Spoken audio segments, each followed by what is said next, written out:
समस्त मोर जय जगन्नाथ सीमांचल ब्लॉक्स रे आपण मानक स्वागत।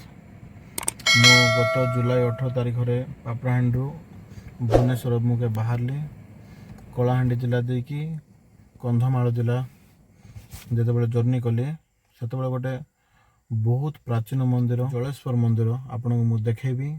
बहुत सुंदर मंदिर आउ तापर आमे फुलबाणी रे लंच करके भुवनेश्वर अभिमुखे बाहरलो। जदि आपण को ये वीडियो भल लगुचे देन आपण लाइक कमेंट आउ शेयर करने को भूलिए नहीं और सब्सक्राइब करें। धन्यवाद। सुहाना सफर और ये मौसम हंसी, हमें डर है कि हम खो ना जाए कहीं। वास्तव में ये रास्ता एते सुंदर होइछि कि मनटा हजि जाउछे। वर्तमान मु कंधमाल जिले में अच्छी एबे आउ अल्प किछि समय मध्य मु श्री श्री जलेश्वर मंदिर पहुँचबी। वर्तमान आपण माने ए सुंदर भिडियोटी मजा नियंतु।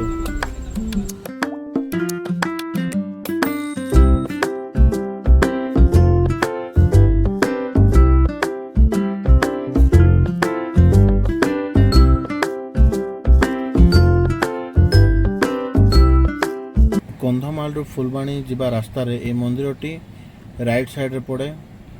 आपण माने भी देखंतु मंदिर पूरा पहाड़ झरणा परिपूर्ण। मु आपण को मंदिर भीतर को नहीं देखौ छै। एटा मंदिर रो फ्रंट गेट।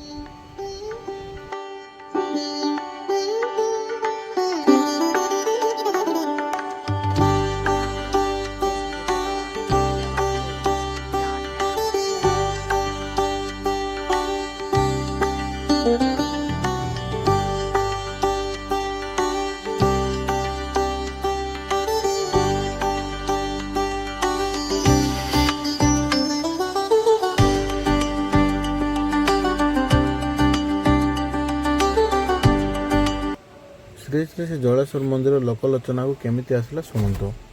गोटे डम्बुरुधर नामक जड़े गाई चराली थिला। सेतेबेले से लिंगरे ता कुराहाड़ी को धार करुला। से धार करने समय लिंगरु रक्त क्षीर बाहरिला। से पूरा से भाविला डरीगला। से पूरा डरी जाइए से जाइकी तुमुड़ी बुंद्र राजा को कहला। राजार सेतेबेले देहांत हो गले। तो जी आमर पूजक बचंती तांकर वंशज को से कहला। से वंशज जने कुष्ठ रोगी थिले। से आसिले तापर देखिले तापर से शिवलिंगरु से सेतेबेलठू पूजा अर्चना स्टार्ट कले। जेतेबेले पूजा स्टार्ट कले तांकर देहटा पूरा भल हो गला। एटा होची कुष्ठ रोगरु पूरा भल हो गला। एटा होची बाबांकर पूरा चमत्कार। एटा आउ ए मंदिरटा ना मिनिमम 400 वर्षर पुराना मंदिर। एटा आपण माने थरे देखंतु आउ जदि होउची एठा को निश्चय थरे बुलिबा का आसंतु। धन्यवाद। ग्रेट।